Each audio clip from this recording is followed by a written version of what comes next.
की बात बोलती हूँ मैं कि इस बिजनेस में आने के बाद बहुत सारा भरोसा होना चाहिए ना। सुबह से तो अपलाइन बता रहे थे भरोसा होना चाहिए, तो शुरुआत में मैं हूँ जो भरोसा नहीं था बिजनेस के ऊपर। तो मेरे अपलाइन हमारे घर पे आए थे छोटी सी होम मीटिंग लगाने के लिए, तो वो होम मीटिंग हो गई। तो मैं अपलाइन को पूछी कि सही में पैसे आते क्या, तो पैसे आते क्या होगी बार बार पूछ रही थी। तो मेरे को अलग से लेके फिर मेरे को समझाए। उसके बाद में फिर मीटिंग में आते गए और लोगों को प्रमोट करते गए, और जैसा संडे आते ही संडे के दिन ही फिर और लोगों को प्रमोट करना और मीटिंग में आना, ऐसा करते करते 2 साल के अंदर 2 लाख की इनकम चले गई। उससे पहले तो थोड़े थोड़े आ रहे थे पैसे, 60,000, 70,000, 80,000 ऐसा आ रहे थे। आते आते फिर 2 लाख, 3 लाख, 4 लाख, आज 30 लाख प्लस है, 13 लाख प्लस। तो बहुत अच्छी इनकम ले रहे थे। आने के बाद शुरुआत में तो ड्रीम्स क्या है, ड्रीम्स के बारे में तो कुछ मालूम नहीं था, लेकिन यहाँ पे जैसा बहुत सारे लोगों के ड्रीम्स फुलफिल हो रहे थे, तो हम लोग को भी दिल से आने लगी एक आवाज़ कि हमारी भी ऐसा ड्रीम्स होना चाहिए। और दिल्ली जाने के बाद वहाँ पे बहुत सारे लोगों का लाइफ स्टाइल वीडियो चलता था, तो वहाँ पे हमारा हम खुद देखते थे कि हम वहाँ पे बात कर रहे हैं, तो ऐसा लगता था। आने के बाद में पूरे ड्रीम्स फुलफिल हो चुके हैं और टीम में भी बहुत सारे इनकम ले रहे हैं। और यहाँ पे आने के बाद में तो पहले तो ज़्यादा पेनफुल ड्रीम मेरा कार नहीं था, घर होना था मेरे को। यहाँ पे आने के बाद में और जल्दी ही घर पूरा हो चुका है, ड्रीम हाउस ले चुके हैं और बहुत सारे ड्रीम्स फुलफिल हो चुके हैं। थैंक यू विश्वल। और एफआरयू में आना चाहिए। वहाँ पे एफआरयू में आने के बाद, सीखने के बाद ही अंदर से एक भरोसा हो गया था कि हम भी ऐसा ड्रीम फुलफिल कर सकते हैं, हम भी ऐसा लाभों में चेक ले सकते हैं, कि अंदर से एकदम से एक्टिविटी हो जाएगी। जो भी आप बोल रहे हैं, सुन रहे हैं, वहाँ से अपने को भी दिल में एक जज्बा आएगा कि हम भी ऐसा लीडर बन सकते हैं, हम भी ऐसा बात कर सकते हैं, हमारा भी ड्रीम फुलफिल होगा, हम भी बड़ा चेक ले सकते हैं। तो इसीलिए आप लोगों को वहाँ पे मीटिंग आना है। आप जो चाहे ड्रीम ले रहे हैं, सुन रहे हैं, तो वो ड्रीम वहाँ पे होगा आपका। Thank you.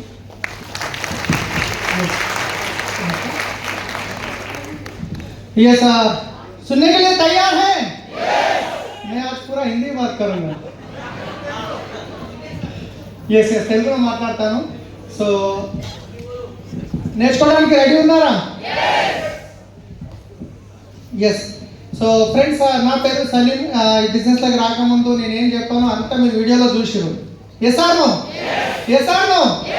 సో ఒక క్యాబ్ డ్రైవర్గా నా జర్నీ స్టార్ట్ అయింది. తర్వాత ట్రావెల్స్ బిజినెస్ పెట్టాను. ట్రావెల్ బిజినెస్ 24 లక్షల అప్పులోకి వెళ్ళిపోయి సూసైడ్ చేసుకుందామన్న సిచ్యువేషన్ నుండి ఈ వెస్టిన్లోకి వచ్చి ఈరోజు మా లైఫ్ కంప్లీట్గా మారిపోయింది. నా హైయెస్ట్ ఇన్కమ్ 13,30,000 రూపాయలు పర్ మంత్ హైయెస్ట్ ఇన్కమ్. ఇక్కడ నుంచి 75 లక్షల మర్సిడీస్ బెంజ్ కార్ తీసుకోవడం జరిగింది. బయట ఉంది 786 నెంబర్, నాదే అది. ఫస్ట్ కొత్తలో కార్ ఉన్నప్పుడు అపార్ట్మెంట్లకి కిందికి దిగినప్పుడు కార్ చూసి అబ్బాయి అసలు నాదే కదా, నాకే ఎంతో ఫీల్ అవుతుండే, అబ్బాయి నాదే కదా కార్ అన్నది. రైట్. సో కారు కొనడానికి గొప్పతనం చెప్పట్లేదు. ఒక ట్యాక్సీ డ్రైవర్ని మీరు ఇలాంటి బెంచ్ మీద డ్రైవర్గా దొరికితే జీవితం ధన్యం అవుతుంది అని ఆలోచించే వ్యక్తిని ఈరోజు అలాంటి కారు కొనగలిగినది వెస్టిజికా విన్నింగ్ టీమ్ యొక్క సిస్టమ్ ద్వారా. రైట్. ఇల్లు తీసుకున్నాం 60 లక్షలు పెట్టి. తర్వాత ఫారెన్ ట్రిప్ వెళ్తున్నాం. Every 4 to 6 months foreign trip వెళ్తున్నాం. సో ఇది ఎట్లా సాధ్యమైంది? 7వ క్లాస్ చదువుకున్నా, గట్టిగా కొడితే నాకు సెక్యూరిటీ జాబ్ లేదంటే డ్రైవర్ జాబ్, అంతకంటే పెద్ద జాబ్ దొరుకుతుందా? అలాంటి వ్యక్తి ఈ లైఫ్ స్టైల్ ఇలా చేంజ్ అయిందంటే దానికి కొన్ని కారణాలు ఉన్నాయి, దానికి కొన్ని రీజన్స్ ఉన్నాయి, కానీ కొన్ని పాయింట్స్ ఉన్నాయి ఏవైతే నేను ఫాలో చేశాను అవే ఈరోజు మీ ముందట చెప్పడానికి రెడీ ఉన్నారా? రైట్. సో ఫస్ట్ ఈ బిజినెస్లోకి రాకముందు నా యొక్క ఆలోచనతోని నా మైండ్తోని నేనేమో సాధిద్దామని 24 లక్షల అప్పు అయితే చేసుకున్నా. కానీ వెస్టిన్లోకి వచ్చిన తర్వాత విన్నింగ్ టీంలో గోపురం అటెండ్ అయిన తర్వాత నేను ఒకటే డిసైడ్ అయినా, నా బ్రెయిన్ తీసి పక్కన ఫ్రిడ్జ్లో పెట్టేసిన. అప్లైన్ సిస్టమ్ ఏది చెప్తే అది బిల్డింగ్ మీదకి దుంకమంటే దుంకనికి రెడీ అయిపోయినా. ఇక నా సొంత ఆలోచనతో చేస్తే ఏమవుతుంది, అన్నీ ఆల్రెడీ చేసిన కొన్ని మిస్టేక్స్ చేసిన, దాని తర్వాత సిస్టమ్ని ఫాలో చేసి ఇక్కడ రావడం జరిగింది. చేసిన మిస్టేక్ గిట్ట నేను చెప్తా. ప్లాన్ విన్న తర్వాత బిజినెస్లో అర్థమైంది, దీంట్లో డబ్బులు సంపాదించవచ్చు అని నమ్మకం వచ్చిన తర్వాత నేను ఇంటికి వచ్చిన తర్వాత చేసిన మిస్టేక్ ఏంటంటే, రాత్రి ఎవరెవరైతే గుర్తుకొచ్చిన తర్వాత వాళ్ళని చెప్పుదామనేసరికి పొద్దున్న లేచేసరికి వాళ్ళ పేరు గుర్తుకు రాకుండా, రాత్రి గుర్తుకొస్తున్నారు రేపు పొద్దున గెలవాలి అని చెప్పేసి. పొద్దున్న లేచినాక ఎవరో గుర్తుకొచ్చారు, ఎవరో గుర్తుకుండకుండా ఇక మళ్ళీ మిస్ అయిపోతుండే. ఎందుకంటే 3 రోజుల ముందు వండిన కూరనే గుర్తుండదు ఇంట్లో మనకి. Yes or no? సో దాని గురించి చేయాల్సింది ఏంటంటే ఫస్ట్ మనం రాయాల్సింది లిస్ట్. ఎవరి లిస్ట్ రాయాలి? किनका लिस्ट बनाना चाहिए? కాంటాక్ట్ जिनको हम बताना चाहिए బిజినెస్ మనని బిజినెస్ ఎవరెవరికి చూపించాలనుకుంటున్నామో వాళ్ళ ప్రతి ఒక్కరి పేరు రాయండి. నేనేం చేసిన స్టార్టింగ్లో మా అప్లైన్ చెప్పారు లిస్ట్ రాయండి, ఫోన్లో ఎంతమంది ఉన్నారో వాళ్ళందరికీ రాయమంటే చూసిన ఈయన పలానా ఈయన తాగిపోతూ చేయడు, ఈయన దొడ్డుకున్నాడు చేయడు, ఈయన నల్లగున్నాడు చేయడు, ఈయన ఎప్పుడు కొట్లాడుతుంటాడు చేయడు, అందరినీ నేనే కట్ చేసి దాంట్లోకి కొందరిని సెలెక్ట్ చేసుకున్నా. ఎవరిని? ప్రాణమైన ఇయనికి రెడీ ఉన్న ఫ్రెండ్స్ని. ఎక్కువ మంది కాదు, కొంతమందిని ఫోన్ తీసిన కాకా తొందరగా ఆధార్ కార్డు పంపి జీవితం మారిపోతుంది, ఎన్ని రోజులు ఈ ట్యాక్సీ బతుకులు, సబ్బు పేస్ట్ చేంజ్ చేస్తే 1,00,000 వస్తుంది నేను ఎక్సైట్మెంట్తో చెప్పాను. కానీ అవతలకి ఏమన్నాడు? ఏమైంది, పిచ్చి పట్టిందా దయ్యం పట్టిందా, మా ఊర్లో గల్దొడ్డిలా గిట్లాంటి బిజినెస్ వచ్చి డబ్బు కట్టించుకొని మోసం చేస్తే ఒక్కొక్కరు పోలీసు వాళ్ళు ఇంటికి తీసుకోక ఈ ఊరు అలగొడతారు అనగానే చెంటలు వెళ్ళినాను. నువ్వు చేయకుండా చేయాలి కానీ నన్ను చేయకంటాడు, ఎందుకంటే నా బెస్ట్ ఫ్రెండ్ కదా. సో కాబట్టి ఫోన్లలో చెప్పొద్దు, అదొకటి అర్థమైంది. ఫస్ట్ ఏం చేసిన అంటే అందరినీ లిస్ట్ రాసుకున్నా. లిస్ట్ రాసుకున్న తర్వాత కొన్ని మిస్టేక్ చేసిన తర్వాత సగం చెప్పడం వల్ల చాలా లిస్ట్ ఖరాబ్ అయిపోయింది. ఆ తర్వాత నేను ఈరోజు మీకు చెప్పేది ఏంటంటే అన్నిటికంటే ఇంపార్టెంట్, ఇంటికి వెళ్ళిన తర్వాత మీరు ఎవరెవరైతే పనులు తోముతారో స్నానం చేస్తారో ప్రతి ఒక్కరికి చెప్పండి. ఒక్కొక్కసారి మన మైండ్లో ఏమనిపిస్తుంది అంటే అబ్బా ఈయన సాఫ్ట్వేర్ ఈయన మంచిగా చదువుకున్నాడు, ఈయన టై పెట్టి నేను వస్తే దుమ్ము లేస్తాడు అనుకుంటాం. కానీ ఆయన పరిస్థితులలో రాకపోవచ్చు. ఒక్కొక్కసారి ఈయన నల్లగా ఉన్నాడు, పొట్టిగా ఉన్నాడు, పంచ కట్టుకుని ఈయన ఏం చేస్తాడు అనుకుంటాం. ఆయననే పెద్ద బిజినెస్ చేయవచ్చు. ఏ కుట్టదో ఏ పాముందో మనకు తెలుస్తుందా? కాబట్టి నేను ఒకటే చెప్పేది, మీరు ఒకటే ఈ బిజినెస్ నేను ఎట్లా ఆలోచన రావాలి. ఒక ఎదుటి మనిషి కనిపించిందంటే మనం మైండ్లో టన్ను మనాలి, దొరికిండ్రా డ్యూసిటీ లీడర్ అని అనుకోవాలి. వాళ్ళ గురించి చిన్నగా ఆలోచించకూడదు, చెప్పాలి, అవకాశం ఇవ్వాలి. మనం ఖచ్చితంగా మనం ఈ అవకాశం ఇచ్చే వాళ్ళ చేయి ఎట్లుంటుంది, తీసుకునే వాళ్ళ చేయి ఎట్లుంటుంది. కానీ మనం ఏం చేస్తాం, ఇయర్గా పోతాం, తీసుకొని వస్తాం. ఆయన ఏం చెప్తాడు, అరే కాక నువ్వు ఇప్పుడు వచ్చినావా, నేను లాగ్ వేస్తున్నా, పర్సన్ చూస్తున్నా, ఇంటికి రూసిపోయినా, ఇన్ని బిజినెస్ చూసినా, నా మాటలు వేస్ట్ అనగానే మనం సరళగా ఇంటికి వస్తాం, నా మాట ఎవరింట లేరు అని చెప్పేసి. అలాంటి మిస్టేక్ అస్సలు చేయకండి. అందరికీ చెప్పండి. కొందరు 6 నెలలకు రావచ్చు, కొందరు సంవత్సరానికి రావచ్చు, కొందరు 5 సంవత్సరాలకు రావచ్చు, కొందరు రాకపోవచ్చు. కానీ మీరు అవకాశం అందరికి ఇవ్వండి. అందరికీ చెప్పండి, కనిపించిన ప్రతి ఒక్క వ్యక్తికి. రైట్? సో అన్నిటికంటే ముందు మనం చేయాల్సింది ఏంటి? లిస్ట్ రాయండి. మీ ఇంట్లో ఫోన్లో ఎంతమంది ఉంటే అంతమంది, ఎవరు కనిపిస్తే ఎవరు గుర్తుకొస్తారో రాయండి, చెప్పండి. దీంట్లో ఇంకొక మిస్టేక్ చాలా మంది చేసేది ఏంటంటే ఇంటి చుట్టుపక్కల ఉన్న వాళ్ళు అందరినీ వదిలేస్తారు. ఇంటికాడికి వెళ్ళి 200 కిలోమీటర్లు 300 కిలోమీటర్లు, ఇక్కడ కర్నూలు, ఇక్కడ నిజామాబాద్, ఇక్కడ జైరాబాద్, నల్గొండ, వాళ్ళ దగ్గర ఫోన్ చేస్తారు, పోయి వచ్చేసరికి డబ్బులు ఖర్చు అవుతాయి. ఆయన జాయిన్ కాలేడు, నా డబ్బులు ఖర్చు అయినాయి అని చెప్పేసి మళ్ళీ ఆగిపోతారు. అట్లా చేయకండి. ఫస్ట్ మీరు ఇలా బిజినెస్ స్టార్ట్ చేసిరంటే మీ చుట్టుపక్కల ఉన్న 30 కిలోమీటర్ల వరకు ఎంతమంది ఉన్నారో వాళ్ళకి ఫస్ట్ చెప్పండి. అలా చెప్పేలోపు మీరు బ్రౌన్ డైరెక్టర్ అయిపోతారు ఈజీగా. మీ 10-15 వేలు ఇన్కమ్ వచ్చేస్తుంది. వీళ్ళు అయిపోయిన తర్వాత మీ ఇన్కమ్ స్టార్ట్ అయినాక అప్పుడు కొంచెం దూరం వెళ్ళండి. రైట్? సో రెండోది వచ్చేసి చేయాల్సింది, ఫస్ట్ వచ్చేసి లిస్ట్. Next please invite. నేను ఇంతకుముందే ఎగ్జాంపుల్ ఇచ్చేసిన ఎక్సైట్మెంట్లో. ఇన్వైట్ చేసే పద్ధతి ఏంటంటే ఈ నెట్వర్క్ మార్కెటింగ్లో, డైరెక్ట్ సెల్లింగ్, వెస్టీజ్లో ఒక పేద వ్యక్తి కరోడ్పతి కావడానికి ఉన్న ఒక షార్ట్ కట్ ఇన్వెస్టీజ్. Yes or no? మీరు చూసిన వీడియోలో హబీస్పేట్లో ఉన్న 72 గజాలు అమ్ముకొని సామాన్లని ప్యాక్ చేసుకొని ఉన్న బంగారం పోయింది, ఇల్లు పోయింది, కార్లు పోయినాయి, ఉల్టా 24 లక్షల అప్పు, జీరో, కంప్లీట్గా ఏం లేదు. అలాంటి స్టేజ్ నుంచి ఇక్కడ వరకు వచ్చానంటే ఇది డైరెక్ట్ సెల్లింగ్లో కరోడ్పతి కానికే షార్ట్ కటా కాదా? ఇంత గొప్ప షార్ట్ కట్ ఉన్న బిజినెస్ మనం చెప్పడానికి ఏం చేస్తామంటే ఫోన్లలో చెప్తే అయిపోతుంది అని ఫోన్లలో చెప్పే ప్రయత్నం చేస్తాం.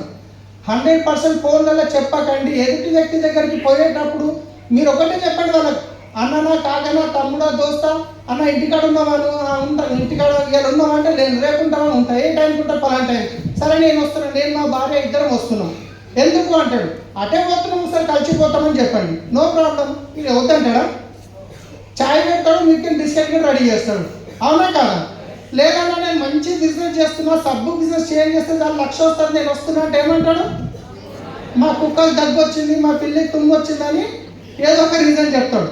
ఏమో నన్ను ముంచడానికి వస్తున్నా అన్నట్టు ఫీల్ అయిపోతాడు. ఏదో అట్లా వెళ్ళిపోయి ఇంటికి కూర్చున్నా, ఇంటికి వెళ్ళిన తర్వాత కూర్చొని ఇది ఒక మంచి ప్రొడక్ట్స్ నేను వాడుతున్నా, నాకు మంచిగా అనిపించింది, అన్నిటికంటే ముందు నీకు చెప్పాలనిపించింది, దాని గురించి నేను వచ్చినా, ఇది బిజినెస్, దీంట్లో డబ్బులు పెట్టేది లేదు, ఇదో ఈ ప్రోడక్ట్ ఎంత బాగుంది చూడు అని చెప్పినప్పుడు అవతల వ్యక్తికి అర్థమవుతుంది దీంట్లో పెట్టుబడి పెట్టేది లేదు, నన్ను మోసం చేసేది ఏం లేదని. నచ్చితే కస్టమర్ అవుతాడు, లేదా బిజినెస్ చేస్తాడు, లేదంటే కాదంటాడు. అంతకుమించి ఏముంది? అవునా కాదా? కానీ మనం ఏం చేస్తామంటే నువ్వు ఆధార్ కార్డు పంపి నేను చేసేస్తాను, నువ్వేం చేయక ఇంట్లో కూర్చొని నీకు 1,00,000 వచ్చిందాక నేనే చేస్తా అంటాడు. ఆయన చేయకుండా మనం చేయం. అలాంటి మిస్టేక్ చేయకూడదు. ఇంటికి వెళ్ళి చెప్పండి, లేదా ఇంటికి పిలుచుకొని చెప్పండి. ఎసాను మనం ఏం చేస్తామంటే అబ్బా వాళ్ళ ఇంటికి ఇన్వైట్ చేస్తలేరు, ఒక పని చేద్దాం, హోటల్లో పోయి కూర్చొని చెప్తాం. హోటల్లో కూర్చొని చెప్తే ఏమవుతుంది? నా యొక్క ఎక్స్పీరియన్స్ చెప్తున్నా. టోలీ చౌకీలో ఒక దగ్గర ఇక్కడే ప్లాన్ చెప్తున్నా, వాళ్ళు ఇంటికి వద్దని చెప్పారు, రోడ్డు మీద కూర్చొని ఇక ఛాన్స్ హోటల్లో కూర్చున్నాం. ఇక నేను ప్లాన్ చెప్పినా అన్ని డెమోగా చూపించే లేదు, ప్లాన్ చెప్తున్నా లాస్ట్కి ఇద్దరు వచ్చి మా పక్క టేబుల్లో కూర్చొని చాయ్ కాకుండా వాళ్ళ మమ్మల్ని చూస్తున్నారు. ఫైనల్గా ఆయన జాయిన్ అయ్యే ముందట ఇది మనసుని జాయిన్ చేసే బిజినెస్ బేకార్ అయ్యారో అన్నాడు కథం. ఈ నలుగురు గిట్ట తుస్ అయిపోయారు. కాబట్టి మాహోల్ అనేది ఇంపార్టెంట్. మనము జీవితం మార్చి ఒకవేళ ఆయన ఎస్ అని అంటే ఆయన కాదైనా 3 తరాల జీవితాలు మారబోతున్నాయి. ఎసాను ఈరోజు నా తర్వాత నా 3 తరాల వరకు డబ్బుల గురించి జాబ్ గురించి ఎవరైనా చేయాల్సిన అవసరం ఉంటుందా? రేపు మీరు డిసిషన్ తీసుకుంటే మీ 10 లక్షలు 20 లక్షలు వస్తే అవసరం ఉంటుందా? ఇంత గొప్ప ఆపర్చునిటీ మనం ఏం చేస్తామంటే మిస్టేక్గా फोन में చెప్పొద్దు. कभी भी हम इस बिजनेस को किसी को भी हम फोन में नहीं बताना चाहिए. घर पे जाके बताओ या घर को बुला के बताओ या कोई डीएनसीपी में बताओ एटलीस्ट, राइट? తర్వాత వచ్చేసి మూడో పాయింట్ వచ్చేసి షో ద ప్లాన్. हम प्लान बताना जल्दी से जल्दी सीखना चाहिए. ఎంత తొందరగా మనం ప్లాన్ చెప్పడం నేర్చుకుంటే అంత తొందరగా ఈ బిజినెస్ లో సక్సెస్ అవుతాం. సో దాని గురించి నా బెస్ట్ ఎగ్జాంపుల్ చెప్తా నేను. ఫస్ట్ అరుణ కుమార్ మేడం వాళ్ళ ఇంట్లో నాకు ప్లాన్ చెప్పడం జరిగింది. సెకండ్ టైం హోమ్ మీటింగ్ పెట్టమని చెప్పారు. హోమ్ మీటింగ్ పెట్టాను హఫీస్పేట్లో, ప్రేమ్ నగర్ 6th గల్లీలో నేను ఉండేది. 9 మంది చెప్పిన ఇంటి పక్కల వాళ్ళని నేను గ్యాదర్ చేసిన. 9 మంది రెడీ అయ్యారు. ఇంట్లో బోర్డు పెట్టిన, థమ్స్అప్ తెచ్చిన, చాయ్ తెచ్చిన, బిస్కెట్లు తెచ్చిన, బోర్డు పెట్టిన, 9 కుర్చీలు వేసేసిన. ఇక ఫుల్ ఎక్సైట్మెంట్. మేడం వాళ్ళు వచ్చారు, 9 మంది వచ్చారు, ప్లాన్ చెప్పారు, వెళ్ళిపోయారు. నెక్స్ట్ వీక్ మళ్ళీ మీటింగ్ ఉంటుంది కదా, మళ్ళీ 9 మంది చెప్పిన, ఒక్కొక్కరిని కావాలి, 18 మంది అక్కడ అందరూ తెస్తామన్నారు. వాళ్ళు బయలుదేరారు. మళ్ళీ 18 కుర్చీలు ఇంట్లో లేవు కదా, ఆ కింద టేబుల్ కింద మెత్తలు పెట్టినాయి, అవి తీసినాం బయటికి. ఇంటి పక్కన 2 అడుగు వచ్చినాం, 18 కుర్చీలు రెడీ చేసి ఫైనల్ పెట్టినా. సంగారెడ్డికి అని వాళ్ళు బయలుదేరారు. ఈ 9 మంది ఒక్కరికి ఫోన్ లేపడు. ఎట్లుంటే పరిస్థితి? 9 మంది ఒక్కరికి ఫోన్ లేపలేదు. వాళ్ళేమో బయలుదేరారు. కొత్తగా నాకేమో భయం అవుతుంది, వాళ్ళంత దూరం నుంచి వస్తున్నారు, ఇక్కడ ఒక్కరికి వస్తలేరు, ఏం చేయాలి? నా కాల్ సెంటర్లో పనిచేసి 4 అమ్మాయిలు ఉండే, వాళ్ళకి బిజినెస్ చెప్పిన, వాళ్ళు చేయమన్నారు, మా ఇంట్లో వద్దంటారు అంటే సరే అని చెప్పి వదిలేసిన. గట్టిగా అంటే బిజినెస్ జాబ్ వదిలేస్తే కష్టం అని. ఇక ఆ రోజు ఏం చేసినా, నా ఇజ్జత్ పోయేటట్టుంది. ఇంటర్కల్ని ఆఫీస్ ఉండే, సెటర్ పని చేయండి, ఫోన్ గంట సేపు సైలెంట్ చేయండి, వాళ్ళు వచ్చి చెప్పినంత సేపు తలకాయ ఇవ్వండి, వాళ్ళు ఓంగని మీ పని మీరు చూసుకోండి అని చెప్పినారు. వాళ్ళు వచ్చిర్రు, ప్లాన్ చెప్పారు, వీళ్ళు తలకాయ ఊపిరు, వాళ్ళు ఓంగని వీళ్ళకి వెళ్ళిపోయారు. వాళ్ళు మళ్ళీ జైలు కాలేరు. వాళ్ళు పోయినాక నాకు ఒక్కటి అర్థమైంది, ఊరికి అప్లై చేయడం కరెక్ట్ కాదు, నేనే బిజినెస్ ప్లాన్ చెప్పడం స్టార్ట్ చేస్తాను. వచ్చింది రాని చెప్పుకుంటా పోయినా. ఆఫీస్ పెట్టిన నా ట్రావెల్స్ ఆఫీస్లో ఒక ఆయన ఎజాజ్ అని ఉంటాడు, వాళ్ళకి చెప్తే ఆయన వాళ్ళ బొమ్మకి చెప్పిండు, వాళ్ళ బొమ్మకి ఇంకొక వ్యక్తికి చెప్పిండు. ఆయన దగ్గర ఆటో ఉంటుంది. ఆయన ఏం చేసిండు, ప్లాన్ విన్నాడు, ఫ్లెక్స్ అంటే చూసిండు, ఏ బోత్ వచ్చా అన్నాడు. అట్లా పోయి ఆటో తీసుకొని 4 ఎక్కించుకొని వచ్చిండు, ప్లాన్ చెప్పాను నా ట్రావెల్స్ ఆఫీస్లో. ఈయన ప్లాన్ చెప్పి పోయి నీళ్ళు తాగేలోపు మళ్ళీ ఇట్లా దించేసి మళ్ళీ 4 తీసుకొచ్చి మళ్ళీ ప్లాన్ చెప్పాను. వచ్చింది వరకు గొంతు నొప్పి అయిపోయింది ప్లాన్ చెప్పి. ఆ రోజు ప్లాన్ చెప్పిన దాంట్లో ఒక్కరు కూడా ఈ బిజినెస్లో లేరు. కానీ ఈరోజు ఆ రోజు నుంచి నా ప్లాన్లో ఎంత పవర్ వచ్చిందంటే చూస్తుంటే ఎక్కడి నుంచి ఎక్కడికి వచ్చినాము. సొంతంగా ప్లాన్ చేయడం ఇంపార్టెంటా కాదా?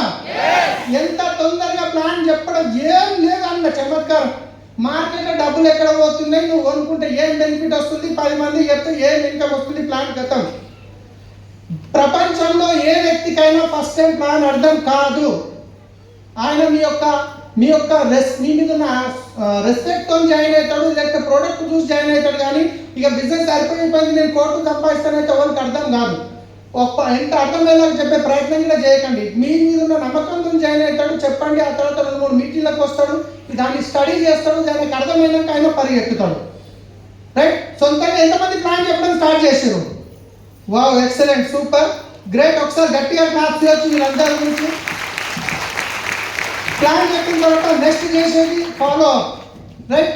నెక్స్ట్ వచ్చేసి ఫాలో అప్. చాలా మంది మనం చూస్తాం, ప్లాన్ చెప్తారు కదా, ప్లాన్ చెప్పిన తర్వాత ఆయన ఏదో ప్రాబ్లం వల్ల నో అన్నాడు, జాయిన్ కాలేడు. అప్పటికి ఇక నాకు ఎంత ఈగో హర్ట్ అవుతుందంటే, ఇన్ని రోజులు ఇంత మంచి మాట్లాడుతుంటే నాకు ఆధార్ కార్డు ఇవ్వలేడు, నాకు జాయిన్ కాలేడు అని చెప్పేసి ఆయన నంబర్ బ్లాక్ చేస్తా, నేను 1,00,000 అయినా కానీ ముఖం మీద కొట్టినట్టు చూపిస్తా, వాళ్ళతో మాట్లాడా, వాళ్ళ దావత్తు వాళ్ళ ముఖం కూడా అని చెప్పి ఇది చేస్తారు. అట్లా చేయకండి. వాళ్ళు అంటారు నన్ను వద్దన్నాను సార్, నేను 1,00,000 అయినా కానీ చూపిస్తా అంటాడు. ఈయననే కాదు తీసుకోండి. మళ్ళీ చాట్ అట్లా చేయకూడదు. మనం ప్లాన్ చెప్పినాం, ఆయన జాయిన్ అయినా ఫాలో చేయాలి, జాయిన్ కాకపోయినా ఫాలో చేయాలి.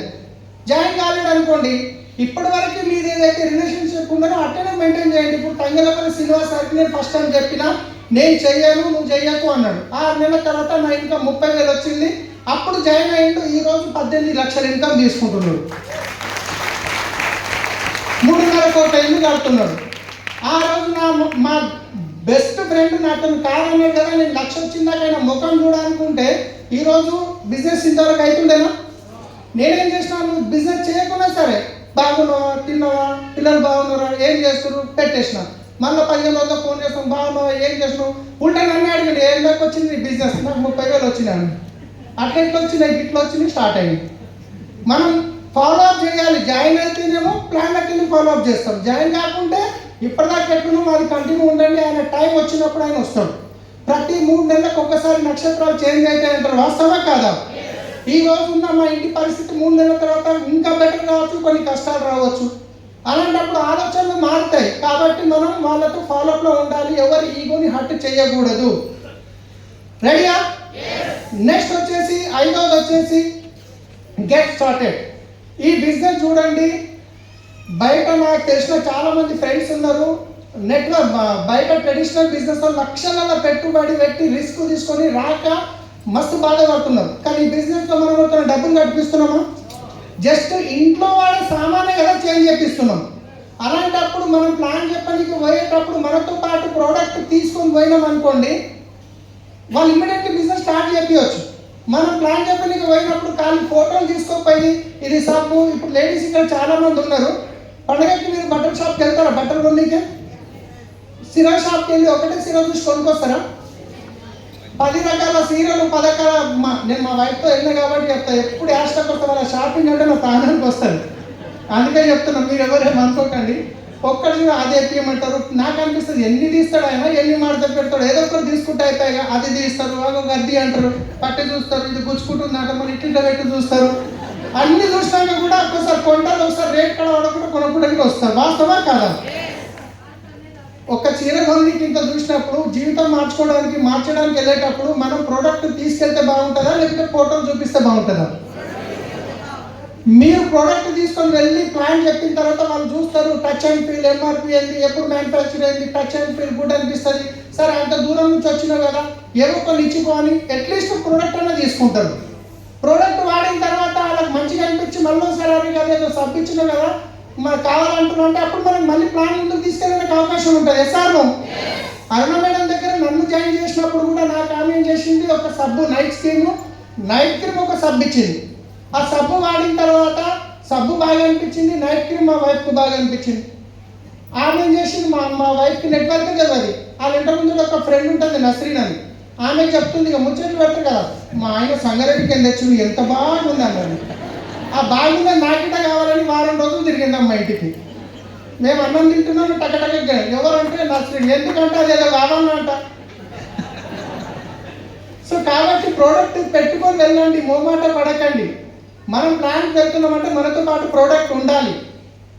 ఆయన కస్టమర్ అని అవుతాడు, బిజినెస్ అని చేస్తాడు. రైట్?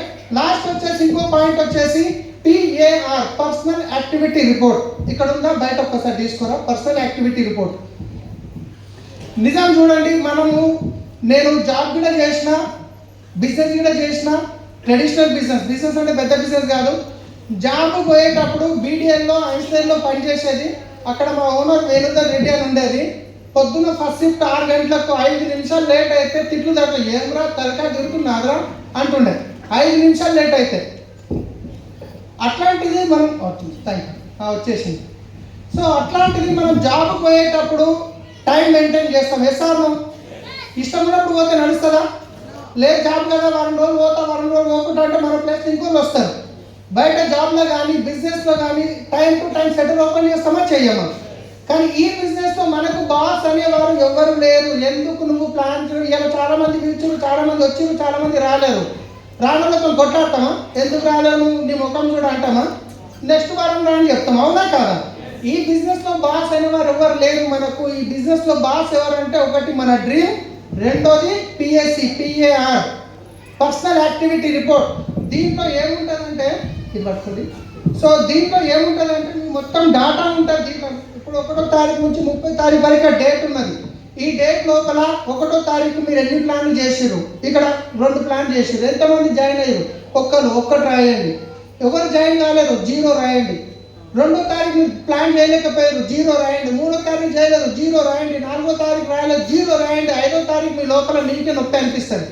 4 రోజుల సార్ ఒక్క ప్లాన్ చేయలేను అబ్బా, ఒకటనే చేయాలని. అవునా కాదా?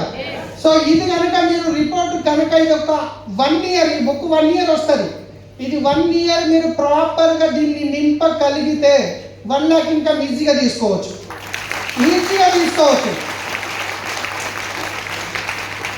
ఇక్కడ దాసి సార్ చూస్తున్న ఇంచుమించు ఎన్ని 4 బుక్లు 5 బుక్లు కథం చేసిండు సార్. 5 బుక్లు చూపించండు. చెక్కు 18 లక్షలు 19 లక్షలు. కాబట్టి ప్రతి ఒక్కరూ దీన్ని మెయింటైన్ చేసాం కాబట్టి ఇక్కడ వరకు రాగలిగినాం. 40 రూపాయలు ఉంటుంది, బయట అవైలబుల్ ఉంది, తీసుకోండి. మీ అప్లైన్కి వారానికి ఒక్కసారి పంపించండి. అప్పుడు ఏం ఇంప్రూవ్మెంట్ అవుతుంది మీ అప్లైన్ దాని నుంచి చెప్తారు. రైట్, ఇది మీ మెయిన్ 6 పాయింట్లు అనమాట. ఈ 6.6 పవర్ యాక్షన్స్ అంటారు. బేసిక్గా ఈరోజు బిజినెస్ స్టార్ట్ చేసిన వ్యక్తి నుండి ఈరోజు ఇక్కడ లక్షల ఇన్కమ్ తీసుకున్న ప్రతి ఒక్క వ్యక్తి ఫాలో అయ్యేది 6 పవర్ యాక్షన్స్. రెడీ ఉన్నారా? రైట్. సో దీని తర్వాత లాస్ట్ ఒక మాట మాట్లాడతాను. So family reunion function FRU ఇంతకుముందు మీరు వీడియోలో చూసిరు కదా. శంషాబాద్ క్లాసిక్ గార్డెన్లో జనవరి 9, 10, 11 3 రోజులు ఉంది. ఇండియా నుంచే కాదు దుబాయ్ నుంచి వస్తున్నారు ఈ మీటింగ్ అటెండ్ చేయడానికి. మొత్తం ఇండియా నుంచి వస్తున్నారు, దుబాయ్ నుంచి వస్తున్నారు. అక్కడికి వచ్చే వ్యక్తులు కంపెనీ మేనేజింగ్ డైరెక్టర్స్ అందరూ వస్తారు. SP బాబీ సార్ నెలకు 80 లక్షలు తీసుకునే వ్యక్తి వస్తారు. ఆల్మోస్ట్ ఫుల్ అయిపోయినాయి, నాకు తెలిసి ఎంతో కొంటున్నాయి. మీరు ఇమ్మీడియట్లీ మీ టికెట్ బుక్ చేసుకోండి. టికెట్ 5000 ప్లస్ ఉంది. నేను మీ అందరికీ ప్రామిస్ చేస్తున్నా, ఈ 3 రోజులు మీటింగ్ అక్కడ విన్న తర్వాత FRU 3వ రోజు కంప్లీట్ అయినాక నా దగ్గరకు వచ్చి ఈ మీటింగ్ నాకు నచ్చలేదు అంటే నేను మీ డబ్బులు 5 టైమ్స్ రిటర్న్ ఈకి రెడీ ఉన్నాను. 5 టైమ్స్ రిటర్న్. ఒకవేళ ఆ రోజు మీరు నిర్ణయం తీసుకుంటే నెక్స్ట్ 1 ఇయర్లో 1 లాక్ ఇన్కమ్ తీసుకోవచ్చు. ఈ గ్యారంటీ గిట్ట ఇస్తున్నాం. సో డిసైడ్ అయ్యండి, FRU టికెట్ బుక్ చేసుకోండి, చేయండి తొందరగా. మీ టీంలో ఇంకెవరు చేయలేదో వాళ్ళతో ఫాలో చేసి చేయండి. Thank you. Wish you well. Back to host.